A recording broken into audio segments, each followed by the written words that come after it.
Welcome to Faith Explorers Hub.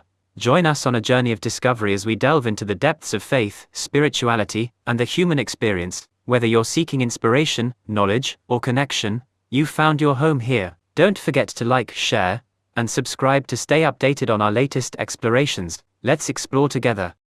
The Hebrew Bible, also known as the Old Testament in Christian traditions, presents a complex picture of divinity, including the concept of Elohim and the singular deity Yahweh. Understanding these terms and their implications is essential for grasping the development of monotheistic beliefs in ancient Israel and their influence on Judaism, Christianity, and Islam. This article explores the meanings of Elohim and Yahweh, the role of other deities in the biblical narrative, and the theological evolution towards monotheism. The meaning of Elohim. Elohim is a Hebrew word that can mean gods in a general sense, or refer specifically to the God of Israel, Yahweh. Linguistically, Elohim is a plural noun, but it often functions with singular verbs and adjectives when referring to Yahweh, indicating a singular, supreme deity. This usage reflects a form of plurality of majesty, emphasizing the greatness and power of Yahweh. In the ancient Near Eastern context, Elohim could denote various divine beings or gods worshipped by different cultures. For example, the Canaanites and other neighboring peoples worshipped a pantheon of gods, each with specific roles and attributes. The Hebrew Bible acknowledges the existence of these deities but often portrays them as subordinate to or even non-existent compared to Yahweh. Yahweh, the God of Israel. Yahweh is the personal name of the God of Israel, revealed to Moses in the story of the burning bush, Exodus 3:14. This name is considered sacred and often rendered as Lord in English translations of the Bible. Yahweh is depicted as the creator of the universe, the sovereign ruler over all, and the covenantal God of the people of Israel. The relationship between Yahweh and Israel is unique in the biblical narrative. Unlike other nations that worshipped multiple deities, Israel was called to exclusive worship of Yahweh, reflecting a covenantal relationship. This exclusivity is emphasized in the first of the 10 Commandments. You shall have no other gods before me, Exodus 20:3. The concept of Elyon in the Divine Council, Elyon, meaning Most High, is another title used for God in the Hebrew Bible. It emphasizes God's supreme authority and exalted status. In some passages, Elyon appears alongside El, or Elohim, such as in El Elyon, meaning God Most High, Genesis 14:18-22. Deuteronomy 32:8-9 presents an intriguing text where Elyon divides the nations according to the number of the sons of God,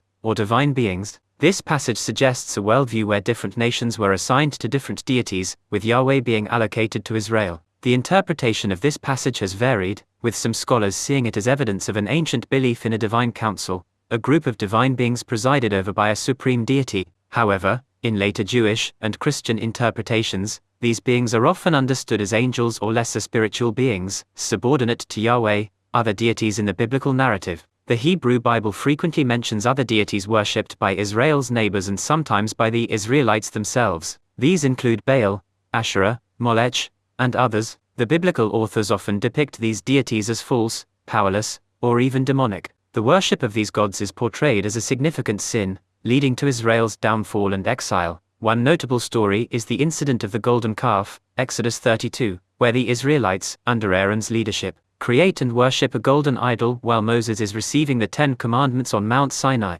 This act of idolatry is met with severe punishment, reinforcing the prohibition against worshipping other gods. The evolution of monotheism. The Hebrew Bible shows an evolution from a belief in the existence of many gods, henotheism, to the exclusive worship of Yahweh, monotheism. Early texts, such as those in the book of Genesis, suggest that other gods were recognized but not worshipped. Over time, the theological perspective shifted, particularly during and after the Babylonian exile, towards a stricter monotheism, asserting that Yahweh is the only true God and that other gods do not exist or are mere idols. The Shema, a central declaration of Jewish faith found in Deuteronomy 6:4, encapsulates this monotheistic belief. Hear, O Israel, the Lord our God, the Lord is one. This statement underscores the uniqueness and unity of Yahweh, rejecting any notion of multiple gods or divine beings with comparable status. Conclusion. The concept of Elohim and the role of Yahweh in the Hebrew Bible reflect a rich and complex theological landscape. The transition from a recognition of many gods to the exclusive worship of Yahweh marks a significant development in the religious history of Israel and the broader Near Eastern context. This evolution towards monotheism has profoundly influenced the subsequent religious traditions of Judaism,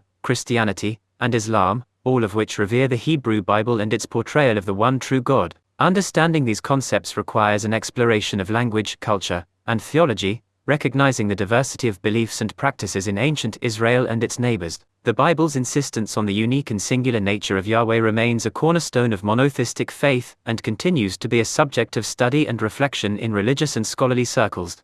Thank you for joining us on this exploration of faith and spirituality. Your support means the world to us. Don't forget to like, share, and subscribe to Faith Explorers Hub for more inspiring content. Until next time, keep exploring and stay blessed.